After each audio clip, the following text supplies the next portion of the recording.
guitar and an empty bottle of booze. Now I don't blame him 'cause he run and hid, but the meanest thing that he ever did was before he left, he went and named Miss Sue. Well, he must have thought that it was quite a joke. It got a lot of laughs from lots of folks. Seems I had to fight my whole life through. Some gal would giggle and I'd get red. Some guy would laugh and I'd bust his head. I tell ya, life ain't easy for a boy named Sue. Well, I grew up quick and I grew up mean. My fist got hard and my wrist got keen. Roamed from town to town to hide my shame. But I made me a vow to the moon and stars that I'd search the honky-tonkin' bars and kill that man who gave me that awful name. Well, it was Gatlinburg in mid-July, and I just hit town and my throat was dry. I thought I'd stop and have myself a brew at an old saloon on a street of mud. There at a table, dealing stud, sat the dirty mangy dog that named Miss Sue. Well, I knew that snake was my own sweet dad from the worn-out picture that my mother had. I knew that scar on his cheek and his evil eye. He was big and bent and gray and old, and I looked at him and my blood ran cold, and I said, "My name is Sue. How do you do? Now you're gonna die." Yeah, that's what I told him. Well, I hit him hard right between the eyes.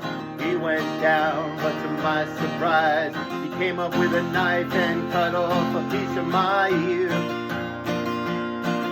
But I busted a chair right across his teeth, and we crashed through the wall and into the street, kicking and a-gouging in the mud and the blood and the beer.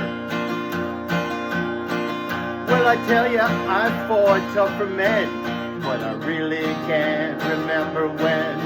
He kicked like a mule and he bit like a crocodile. I heard him laugh and then I heard him cuss. He went for his gun and I pulled my first. He stood there looking at me and I saw him smile. And he said, "Son, this world is rough, and if a man's gonna make it, he's gotta be tough. I knew I wouldn't be there to help you along. So I give you that name and I said goodbye. I knew you'd have to get tough or die. And it's that name that helped to make you strong." Yeah. He said, "Now you just fought one hell of a fight, and I know you hate me and you got the right to kill me now, and I wouldn't blame you if you do. But you ought to thank me before I die for the gravel in your guts and the spit in your eye, 'cause I'm the son of a bitch that named you Sue." Yeah, what could I do? What could I do? I got all choked up and I threw down my gun. Called him my pa and he called me his son. I came away with a different point of view. And I think about him now and then, every time I try, every time I win. And if I ever have a son, I think I'm gonna name him Bill or George, any damn thing but Sue.